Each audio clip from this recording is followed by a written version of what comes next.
அனைவருக்கும் வணக்கங்க. இன்று நாவலுடன் பயணம் வேல்பாரி நம்ம கேட்க போகிறது 3ஆம் பக்கத்தில் 53வது அத்தியாயம்ங்க. கடைசியாக பார்த்த அத்தியாயத்தில் என்ன கேட்டோம் அப்படின்னா, செங்கனச்சோழன் தன்னுடைய தந்தை கிட்ட சொல்லிட்டு இருப்பார்.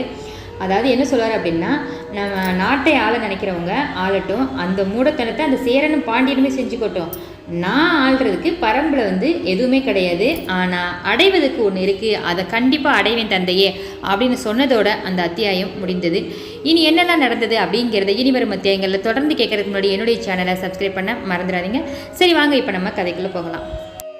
சோழவேலனும் செங்கன சோழனும் பேசிகிட்டு இருந்ததை அதை அங்கேயே நம்ம நிறுத்தி வச்சுட்டு இங்கே நம்ம கபிலர் என்ன செய்கிறாரு அப்படிங்கிறத பார்க்க பரம்புக்கு போகலாம் வாங்க. இப்போ நம்ம கபிலரோட முகம் ரொம்ப கலக்கத்தோடு இருக்குது. ஏன் அப்படிங்கிறதே தெரியவே இல்லை. முதிர்ந்த மரம் பட்டையை உதிர்ப்பதை போல அனுபவத்தை அப்படியே உதிர்த்தபடி அப்படி வானத்தை பார்த்து செழித்திருக்கும். திருமுகம் இல்லையா நம்ம கபிலருடைய முகம். இப்போ தெளிவு கொண்ட அவருடைய சொற்கள் எந்த சூழலிலும் மனதை துவள விடாதது. ஆனால் பெரும் குழப்பத்தில் இருக்காரு அப்படிங்கிறது மட்டும் இப்போ அவருடைய முகத்தை பார்த்தா தெரியுதுங்க. சொற்களை விட்டு விலகி அப்படியே அமைதியாகவே உட்கார்ந்துருக்காரு ஒரு இடத்துல. சொற்களின் மீது தன் ஆசான் எவ்வளவு காதல் கொண்டவர் அப்படிங்கிறது அங்கே அமர்ந்து பாடம் படிக்கிறாங்க இல்லையா, அங்கவை சங்கவை, அவங்களுக்கு தெரியும். இப்போ பரம்பில் யாருமே கிடையாது. எழுத கற்கும் வர சொற்களின் வழியாக உலக பார்த்து பழகினவங்க எழுத கற்ற பின் தான் உலக விழுங்கி நகரும் ஆற்றல் சொற்களுக்கு உண்டு அப்படிங்கிறத எல்லாரும் உணர்வாங்க. அந்த ஆற்றலை உணர்த்திய நம்ம ஆசான் சொற்கள்கிட்ட இருந்து ஏன் இவ்வளவு விலகி நிற்கிறாரு அப்படின்னு கொஞ்சம் காரணம் புரியாமல் திகச்சு போய் நிற்கிறாங்க நம்ம அங்கவை. பிற்பகல் நேரத்தில் வேயப்பட்ட குடிசையில் அவர் கொஞ்சம் அமர்ந்திருக்காருங்க. ஆசான் சொல்கிறத அங்கவை எழுதிக்கிட்டே இருக்கா. மன ஈடுபாடின்றி சொல்லும் ஒற்றை சொல் கூட ஒருவரை காட்டி கொடுக்கும் இல்லையா. ஒரு ஒரு எப்படி சொல்கிறது, நம்ம பேசிகிட்டு இருப்போம், நம்ம சொல்கிற வார்த்தைகள் சொல்லுவோம், ஆனால் நம்ம வேற எங்கேயோ நம்ம நினைவு இருக்கும், ஆனால் அதை கண்டறிஞ்சிருவோம் இல்லையா, என்னை பார்த்து சொல்லு அப்படிங்கிற மாதிரி.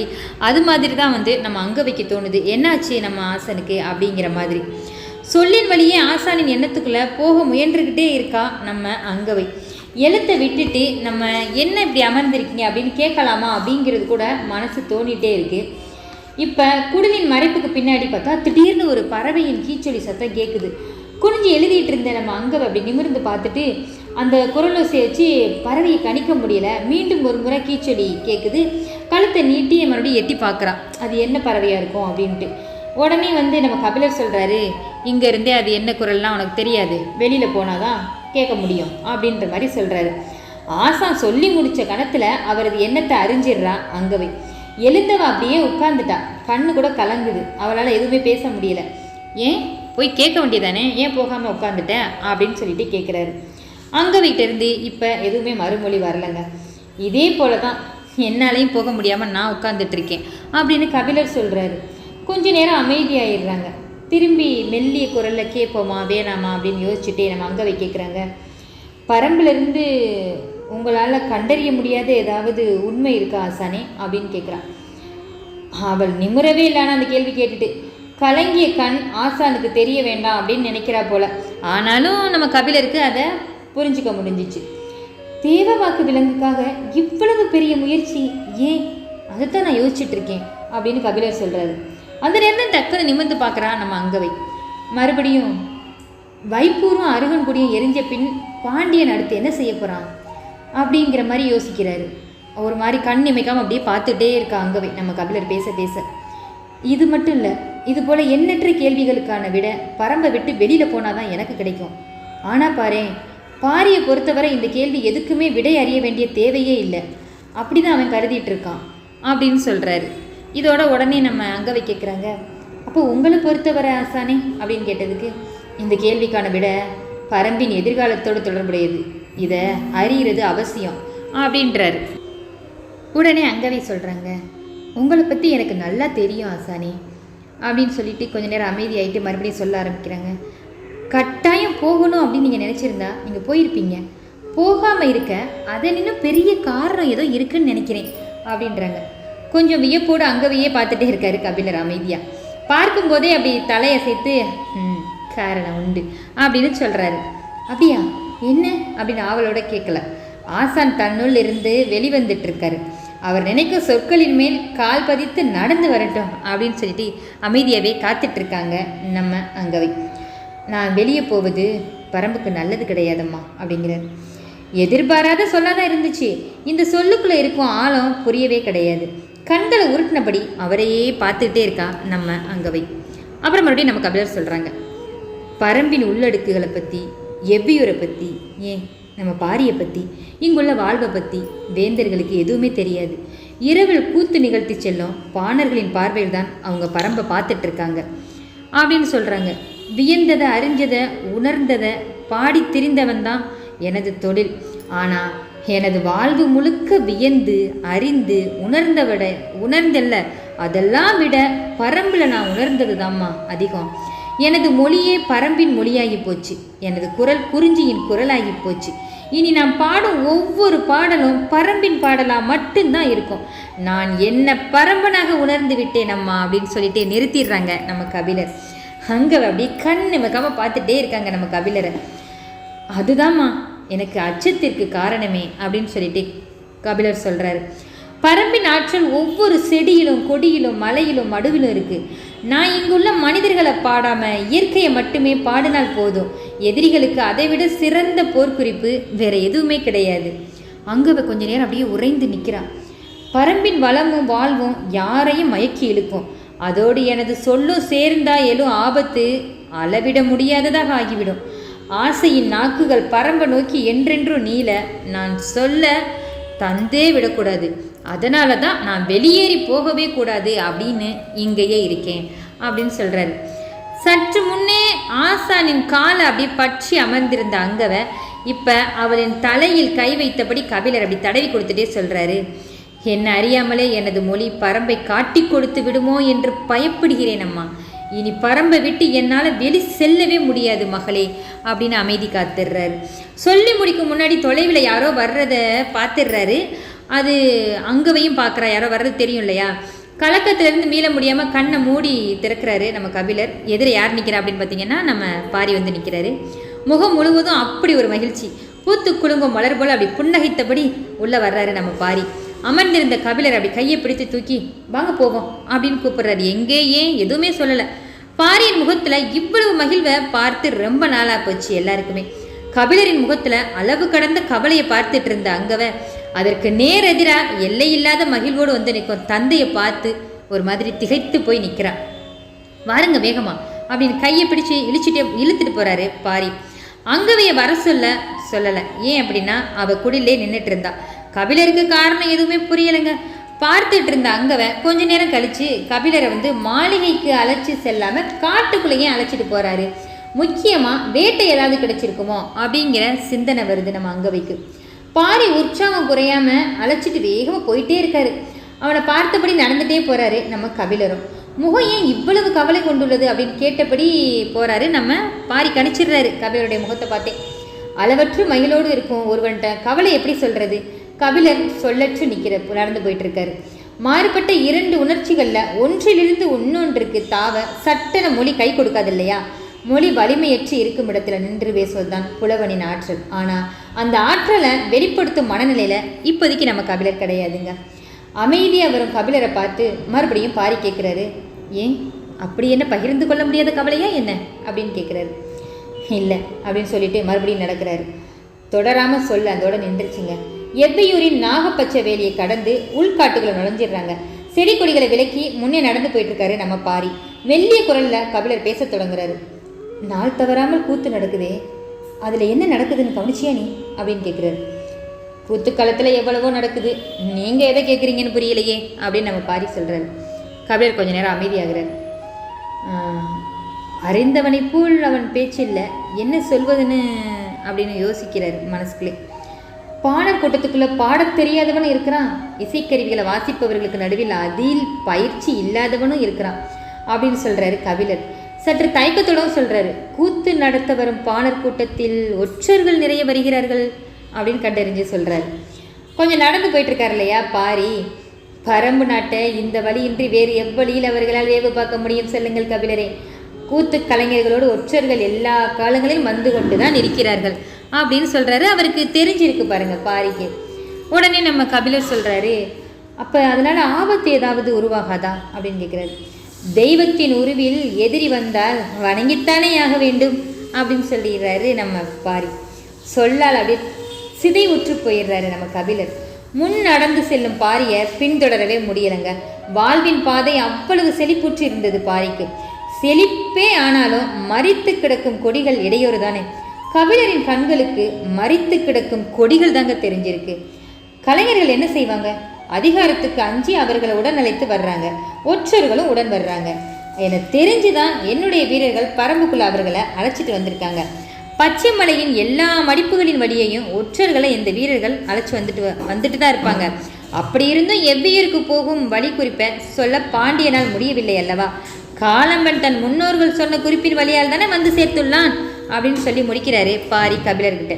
கபிலருக்கு என்ன சொல்றதுன்னே இந்த இடத்துல தெரியலைங்க. மறுபடியும் பாரி பேச ஆரம்பிக்கிறார். நாட்டை பிடிக்கும் முறையில் காட்டை பிடிச்சிட முடியாது. நாட்டில் தான் வழித்தடம் பாதையாக இருக்குது. காட்டின் வழி மரமாகவும் பாறையாகவும் அருவியாகவும் தான் இருக்குது. 3 கருங்காலி மரத்துக்கு பக்கத்தில் ஒரு செங்கடம்பு இருக்குமா? ஆனால் காலடி கவட்டை கொள்ளும், அதாவது முச்சந்தி அப்படின்னு பொருள். அது யாருக்கு புரியும்? இயற்கையாக முளைக்காத வகையில் முளைத்துள்ள தாவரங்களை இயற்கையை அறிஞ்ச ஒரு நாளை மட்டும்தான் அதை கண்டறிய முடியும். வண்டிச்சாலை பற்றிய மனித அறிவு சில தலைமுறைகளுக்குத்தான் சொந்தம். ஆனால் காட்டுப்பாதை பற்றிய மனித அறிவு எண்ணிலடங்காத தலைமுறைகளின் சேர்மானம். அது ஒற்றன் வந்து போகும் ஒற்றை பயணத்தில் ஒரு போதும் அடைபடாது. பேசியபடியே வேகம் குறையாம சொல்லிட்டே நடந்து போறாரு நம்ம பாரி. கபிலர் பின்தொடர்றாரு. வேந்தர்களின் வழியே அரசாட்சியின் இலக்கணங்களையும் வழிமுறைகளையும் அறிந்த வாழ்வு கபிலரின் வாழ்வு. அதற்கு நேர்மாறா குலச்சமூகத்தின் மன ஓட்டத்தின் வழியே புரிந்து கொள்ளுதல் எளிதே கிடையாது. ஆனாலும் விடாது முயல்றாரு நம்ம கபிலர். அகில் மரத்தின் முடிச்சிட்ட வேர்கள் வழித்தடத்தின் குறுக்க அப்படி அங்கிட்டு இங்கிட்டு கடந்திருக்குது. அதை கவனமாக தாண்டினபடி தான் பாரி போகிறாரு. கபிலரின் கால்கள் தடிக்கி விடாமல் இருக்கணும் இல்லையா, அதுக்காக உதவி செஞ்சுட்டே போகிறாரு. அவனுடைய தோள்களை பிடிச்சபடி வேர் தட்டாமல் கால் தூக்கி வைக்கிறாரு நம்ம கபிலர். இதுவரை பரம்பின் மீதான எல்லா தாக்குதலுக்கும் பின்ன கூத்துக்கு வந்து போன ஒற்றனே இருக்கான். தனது முதற் போருக்கே கூத்து மக்கள், அதாவது கூத்து களத்தில் தான் காரணமாக அமைஞ்சிருக்கு அப்படின்னு பாரி சொல்கிறாங்க. பாரி முதல்ல நடத்தின போர் சேரனுக்கு தெரியாது. அந்த போரில் தான் உதயஞ்சேரலின் தந்தை செம்மாஞ்சேரலின் தலையை வெட்டி எரிஞ்சிருக்காரு அப்படின்னு நம்ம கபிலர் கேள்விப்பட்டிருக்காரு. ஆனால் அந்த போர் ஒரு கூத்துக்களத்தில் தான் தொடங்குச்சு அப்படிங்கிறது கேட்டறியாத ஒன்றா இன்னைக்கு இருந்திருக்குது. பாரி மூலமாக தெரிஞ்சுக்கிறாரு நம்ம கபிலர். தோல் மீது கிடந்த கபிலரின் கை சற்று இறுகி பிடிக்குது. தோழனின் மொழியை அறியாதவனா பாரி கூத்துக்களத்தின் கதையை சொல்ல தொடங்குறாரு. அங்கே நடந்தது கதை வழக்கம் போல முருகன் இருந்தாங்க தொடங்குது. பாரி முருகனின் பெயரை உச்சரித்தபடி முன்னாடி போறாரு. கபிலருக்கு தொடக்கமே வியப்பா இருக்கு. இந்த கதையில முருகன் எப்படி வந்தான் அப்படின்னு சிந்திக்க தொடங்கிய கணமே பாரி கேட்கிறாரு. முருகன் தனது காதலின் பரிசாக எவ்விக்கு ஒரு பூண்டு கொடுத்தானே, அது என்ன தெரியுமா அப்படின்னு பாரி கேட்கிறாரு கபிலர்கிட்ட. கபிலர் விடையே இல்லாம கொஞ்சம் மறுபடியும் முழிச்சு பார்க்கிறாரு. அதான் நாக்கறுத்தான் புல் விளைந்து கிடந்த நிலத்தை கடந்த பொழுது நீலன் சொன்ன கதை மறந்து விட்டீர்களா? தலைமைக்கு மூலிகையை கொடுத்தபடி கதையை தொடங்கி அவன் சொல்ல வர்றாரு. முருகனையும் வள்ளியையும் சந்தன வேங்கையில் அமைக்கப்பட்ட பரனில் தக்க வச்சுட்டு ஊருக்கு வந்து சேர்ந்தார் இல்லையா எவ்வி. தனது கையில் இருந்த பூண்டு ஒன்றை ஒரு பொருளை பைங்குடத்தில் இட்டதும் என்னாச்சு, சிறிது சிறிதாக கரைஞ்சி போச்சு. அந்த நீர் என்னாச்சு, பழச்சாறு போல் நுரை பொங்குச்சு. அதை எல்லாரும் அருந்துனாங்க. அதனை அருந்தினவங்க வாழ்வில் அதுவரை காணாத சுகத்தை கண்டாங்க. மீண்டும் மீண்டும் வாங்கி பருகி மயங்கி சரிஞ்சு போனாங்க. அவங்க பருகிய பொழுது சிந்திய துளியின் வாசனையை நுகர்ந்து மலையெங்கும் இருந்த பாம்பு அந்த புதருக்கு வந்து சேர்ந்துச்சு. அதை நீலன் சொன்னார் இல்லையா, அந்த கதை உங்களுக்கு நினைவுபடுத்துகிறேன் கபிலர்கிட்ட. கார்த்திகையின் கதையை சொல்லுவதற்காக சந்தன வேங்கையிலிருந்து மறுபகல் கீழிறங்கிய வள்ளி முருகனின் கதையை சொன்ன பாரி இப்பொழுது எவ்வியின் வழியே மீறி கதையை தொடங்குறாங்க. அந்த பூண்டின பைங்குடத்தில் போட்டு நாட்கணக்கில் ஊரை குடிச்சுள்ளது. ஊரே குடிச்சிருக்குது. அதுவரை மனிதர்கள் அனுபவிக்காத மயக்கத்தையும் இன்பத்தையும் அந்த பூண்டு பானம் கொடுத்துருக்குன்னா பார்த்துக்கோங்களே. பைங்குடத்தில் நீர் தீர தீர மீண்டும் மீண்டும் நீர் ஊட்டி அந்த பானத்தை அருந்திட்டே இருந்திருக்காங்க. அந்த பூண்டு சிறிது சிறிதாக நீரில் கரைந்து 3 வாரங்களுக்கு பின் முழு முற்றாக நீரில் மறைஞ்சு போயிடுது. அது என்ன பூண்டு, அது எங்கே இருக்குது? அது கேட்பதற்காகவே அதன் பின் முருகன் வள்ளியை தேடி பல காலம் அலைஞ்சிருக்கான். எவ்வி முருகனும் வள்ளிகிட்டே தானே அந்த பூண்டை வாங்கினாங்க. அது திருப்பி எங்கே இருக்குன்னு தெரியணும் இல்லையா? அவங்கள தேடி அலைஞ்சிருக்காரு எவ்வி. காலங்கள் ஓடியும் அவங்கள பார்க்கவே முடியலை. அதனால் அந்த பூண்டு பானத்தை மறக்கவே முடியலை. வாழ்வில் எப்பொழுதாவது அது போன்ற பானத்தை அருந்திட மாட்டோமோ அப்படின்னு எவ்வி காத்துட்டே இருந்திருக்காரு. அது மட்டும் இல்லை, ஊரில் உள்ள ஆண் பெண் எல்லாருமே அந்த பூண்டு மறுபடியும் கிடைக்காதா, அந்த நீரை நம்ம குடிக்க மாட்டோமா அப்படின்னு காத்துட்டே இருக்காங்க. எவ்வியூரில் உருவாக்கப்பட்ட சிறிது காலத்திலேயே எவ்வியும் இறந்து போயிடுறாரு. அதன்பின் ஒரு மழைக்காலம் முடியும் பொழுது தான் இது நடந்துருச்சு. என்ன அப்படின்னு பார்த்தீங்கன்னா, ஒரு கிழவி, அது பேர் வந்து சோமக்கிழவி, காட்டுக்குள்ளே வந்து கிழங்கு தேடி போயிருக்கா. பகல் முழுவதும் அலைஞ்ச களைப்பில் நாக்கில் வந்து தண்ணி தாகம் எடுக்கும் இல்லையா, அப்போ ஒரு மரத்து நிழலில் போய் அமர்ந்து இலைப்பாடுறாங்க. அந்த உச்சி பொழுது எங்குமே வெயில் அப்படியே தகிச்சிட்டு இருக்குது. அவள் கண் பார்வை தொலைவில் பன்றிகளின் கூட்டம் ஒன்று நிலத்தை வந்து அப்படியே நோண்டிகிட்டே இருக்குது. அங்கே வந்து கிழங்கு ஏதாவது இருக்கா அப்படிங்கிற மாதிரி. நாங்கில் மரத்தின் அடிவாரம் உட்கார்ந்து இலைப்பாரியே நம்ம அந்த சோமக்கிழவி கொஞ்ச நேரத்தில் எங்கோ இருந்து ஏதோ ஒரு வாசனை வருது, அதாவது மனம் வீசுது. மூக்கில் நுகர்ந்தபடி அப்படியே மயங்கி அப்படி கண்ணை சொருகிற அந்த கிழவி. அந்த நறுமணம் அந்த வயதான அம்மாவை மயக்கி உள்ளே இழுக்குது. மயக்கம் தெளிய முடியாத ஆழத்துக்கு அவளை கொண்டுட்டு போயிடுது. சட்டனை பொறி தட்டி கொஞ்சம் அப்படி நிமிந்து கண்ணை சொருகிற கண்ணை அப்படி நிமித்து பார்க்குறாங்க. இது ஏற்கனவே நுகர்ந்த மனம், ஆனால் எங்கே எப்பொழுது அப்படின்னு தான் நினைவுக்கு வரல. மீண்டும் மீண்டும் நினைவு கூர்ந்த பொழுது அது எவ்வி கொண்டு வந்த கலக்கி கொடுத்த பூண்டு இருக்கு இல்லையா, அந்த பூண்டு பானத்தின் மனம் அப்படிங்கிறது இப்போ அந்த அம்மாவுக்கு தெரிய வருது. நாட்கணக்கில் ஊரே உட்கார்ந்து குடித்து தீர்த்தோமே, அந்த மனம் அல்லவா இது அப்படின்னு நினைவு வந்ததோட சோமக்கிழவிக்கு மகிழ்ச்சி தாங்கலங்க. அகமகிழ்ந்து எழுந்திருக்கும் பொழுது கண்களில் கண்ணீர் கூட பெருகுதுன்னா பார்த்துக்கோங்களேன். அந்த மனத்தை மறுமுறை நுகர வேண்டும் அப்படின்னு அவ்வளவு ஆசைப்பட்டான் எவ்வி. ஆனால் அவன் இப்போது உயிரோடு கூட இல்லை. ஓராண்டுக்கு முன்தான் இறந்து போயிட்டான். அவன் கொண்டு வந்து கொடுத்ததன் மூலம்தான் இந்த மனத்தை நம்ம நுகர்ந்தோம் அப்படின்னு நினச்சிக்கிட்டு எங்கேருந்து இந்த மனம் வருது அப்படின்னு தேட தொடங்குறாங்க. செடி கொடி மரம் எல்லாத்தையும் ஆனாந்து பார்த்து கிளச்சி பார்த்துக்கிட்டே இருக்காங்க. எங்கிருந்து வர்றதுன்னு அவளால் கண்டுபிடிக்கவே முடியலை. காற்று வீசும் பொழுது மிதந்து வரும் மனம் காற்று நிற்கவும் அறுபட்டுருது. சற்று தொலைவில் இருந்து வர்றது அப்படிங்கிறத உணர்ந்தபடி அந்த பக்கம் போகலாம் அப்படின்னு நகர்றா. அவ்வளவு நேரம் கிழங்குகளை மண் கிளறி மேய்ந்து கொண்டிருந்த பன்றி கூட்டம் இப்பொழுது அந்த இடத்துல இல்லைங்க. ஆனால் தேனீக்களும் வண்டுகளும் பெரும் கூட்டமாக அந்த இடத்த மொய்க்க தொடங்குது. சோமக்கிழவி பக்கத்தில் போய் பார்க்குறா. மண்ணுக்குள்ளே கிழங்கு வடிவத்தில் ஏதோ ஒன்று இருக்குது. கையால் கிளறி அதனை எடுக்கிறா. அந்த பூண்டின் மனம் எவ்வி கொண்டு வந்து நீரில் கலக்கி ஊரே குடித்த அந்த பூண்டின் மடியும். அச்சோ, அதே வடிவ பூண்டு தான். பல ஆண்டுகளுக்கு பின் அதனை கண்டறிந்த மகிழ்ல ஓடி வந்து ஊருக்குள்ளே கத்துறா. பையங்குடத்தில் அந்த அள்ளிட்டு வந்த பூண்டெல்லாம் போடுறா. நீர் கலங்கிய பழச்சாறுலேருந்து ஒருவர் மாற்றி ஒருவர் குடிக்க தொடங்குறாங்க. ஒரே நாட்கணக்கில் குடித்துட்டு இருக்குது. இந்த பானம் கிடைக்காதான்னு எவ்வி எத்தனை முறை புலம்பியிருப்பான். அதனை குடித்த எல்லோருமே வாழ்வில் இன்னொரு முறை குடிக்க மாட்டாமா அப்படின்னு புலம்பித்தாங்க ஆகணும். அந்த அளவுக்கு இருக்குது அந்த பூண்டு தண்ணி. சென்ற முறை முருகனை நினைத்து எல்லோரும் வந்து குடித்ததை போல இந்த முறை எவ்வியை நினைச்சு ஊரே குடிக்குது. அதற்கு இன்னொரு காரணமும் இருந்துச்சு. சோமக்கிழவி எவ்வியின் மனம் கவர்ந்தவளாம். எவ்வி அவளிடம் மட்டும் அது கிடைக்கும் இடத்த சொல்லி போயிருப்பான் அப்படிங்கிற மாதிரி மக்கள்லாம் கேலியாக சிரிக்கிறாங்க. அந்த பூண்டு முற்றிலும் மறைய 1 மாதம் ஆயிடுச்சுங்க. இன்று வர அந்த பூண்டு எந்த செடி கொடியின் கீழ் விளையுது அப்படின்னு யாருக்குமே தெரியாது. கிழங்கு தேடும் பன்றி அகழ்ந்து போட அந்த பூண்டு வெளிவந்திருக்குது. அதன் வாசனை பட்டவுடன் பன்றி அந்த நிலம் விட்டு அகன்று போயிடுது. எங்கும் இருக்கும் தேனீக்களும் வண்டுகளும் அதனை மொச்சு கிடந்திருக்குது. மாதக்கணக்கில் ஆனாலும் தேனீகள் அதனை மொய்ப்பதை நிறுத்தவே இல்லை. காட்டில் அலைந்து திரியும் பரம்பு மக்களின் கண்களுக்கு அது எப்படியும் பட்டுடுது. அதன்பின் எவ்வியூர் கால நேரமின்றி மிதந்து கொண்டு தாங்க இருந்திருக்கு. பூண்டு கிடைச்சி விட்ட போதும் மிதக்கும் மயக்கத்தினூடே காதல் பொங்கி மேலெழத் தொடங்குது. வள்ளி முருகனின் காதலும் எவ்வி சோமாவின் காதலும் ஒன்றினை ஒன்று விஞ்சி மேலெழுது. இந்த பூண்டு நான் முதல்ல கண்டறிந்தது வள்ளியா முருகனா அப்படின்னு பேச்சு தொடங்குது.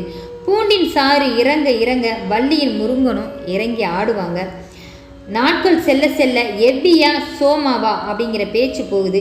ஆட்டமும் பாட்டுமா பகலிரவு பாராமல் ஊரே மிதக்குது. காதலின் பரிசாக வள்ளி முருகன் 2 பேருமே எவ்விக்கு கொடுத்துருக்கலாம். ஆனால் தன் காதலிக்கு அதனை கொடுத்தது எவ்வி தான். தன் காதலனின் நினைவாக அதனை கண்டறிந்தது சோமக்கிழவி தானே. எனவே அவளின் பெயரையே அதற்கு சூட்டுறாங்க. இனிமே அந்த சாருக்கு பேர் என்ன அப்படின்னு பார்த்தீங்கன்னா சோமப்பூண்டு அப்படின்னு அழைக்கப்படுதுங்க. சோமப்பூண்டின் சாறு குடிச்சு ஊரே மயங்கி கிடக்க, மயங்கி கிடப்பவனை கிழவியின் பெயரை சொல்லி சோம்பி கிடக்கிறான் அப்படின்னு சொல்லிக்கிடுவாங்க. எவ்வியூர்காரர்களுக்கு தான் தெரியும் சோம்பல் முறிக்க மாதமாகும் அப்படின்னு. முறிக்க முடியாத மயக்கத்தை முறிக்கும் ஆற்றல் எதற்குமே கிடையாது. வள்ளியின் காதலும் சோமாவின் காதலும் இணைந்த மயக்கம் அல்லவாது. முருகனும் எவ்வியுமே மீள முடியாத கிறக்கம் அல்லவாது. சோம்பி கிடக்கும் இன்பம் வேறு எதில் வாய்க்கும் சொல்லுங்க. கேள்வி எழுப்பினபடியே உற்சாகம் பொங்க துள்ளி குதிச்சு ஓடிட்டுருக்காரு நம்ம பாரி. கதையை நிறுத்தி சொல்லாமல் இவ்வளவு வேகமாக சொல்லி கொண்டு ஓடுறானே அப்படின்னு பதற்றத்தில் பின்தொடர்ந்தே போயிட்டு இருக்காரு நம்ம கபிலர். கதை என்றாலே ஓட்டம் கூடும். அதுவும் வள்ளி முருகனின் கதை, அதுவும் வாழ்வில் காணாத பெரும் மயக்கத்தை உண்டாக்கும் கதை. ஓட்டம் கூடிக்கொண்டே இருக்குது. கபிலர் வேகம் கொள்ள கதை சொன்னால் போதும். கதையில் மயங்கும் கபிலருக்கு மயக்கத்தின் கதையை சொன்னால் என்னவாகும்? அதுதான் இப்பொழுது நடக்குது. கபிலர் நடக்கவே இல்லை, ஓடிட்டே இருக்காரு. சற்று தொலைவில் 2 பெண்களும் ஒரு பெரியவரும் நின்றுட்டு இருக்காங்க. அவங்கள நோக்கி பாரி போயிட்டு இருக்காரு. யார் அவங்க, அங்கன்னு செய்து கொண்டிருக்கிறாங்க அப்படின்னு சிந்திச்சபடியே நம்ம கபிலரும் பின்தொடர்ந்து போகிறாரு. பக்கத்தில் போக போக அவங்கள சுற்றி தேனீக்களும் வண்டுகளும் இடைவிடாமல் பறக்கிறது தெரிஞ்சிச்சு.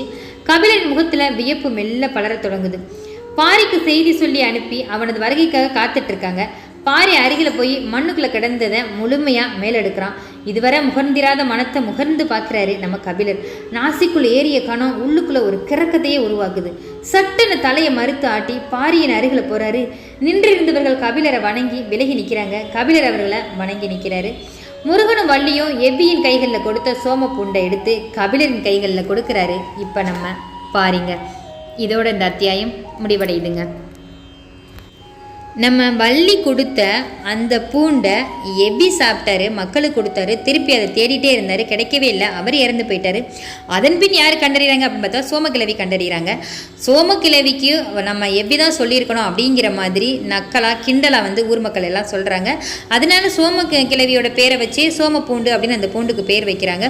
திரும்பியும் அது எங்கே இருந்துச்சு அப்படின்னு தெரியாமல் போகையில் இப்போ திடீர்னு கிடச்சிருக்குது. அந்த இடத்துக்கு தான் நம்ம கபிலரை பாரி கூட்டிகிட்டு போகிறாங்க. அதோடு மட்டும் இல்லை, நம்ம கபிலர் கையில் அந்த சோம பூண்டை எடுத்து கொடுத்துட்றாங்க. அந்த பூண்டு எப்படி வந்தது, யார் சொல்லியிருப்பா, இனி இது எல்லாம் நடக்க போகுது அந்த பூண்டை வச்சு, இதெல்லாம் நீங்கள் தெரிஞ்சுக்கணுமா? என்னோட நீங்கள் அடுத்தடுத்த அத்தியாயங்களை தொடர்ந்து பயணிப்பீங்க அப்படிங்கிற நம்பிக்கையில் உங்கள் ருத்ரா. நான் கதை சொல்கிற விதம் உங்களுக்கு பிடிச்சிருந்துச்சு அப்படின்னா என்னோட நீங்கள் அடுத்தடுத்த அத்தியாயம் தொடர்ந்து பயணிக்கணும். லைக் பண்ணவும் சப்ஸ்கிரைப் பண்ணவும் மறந்துடாதீங்க. தொடர்ந்து பயணிப்போம், காத்திருங்கள். அதுவரை நன்றிகள்.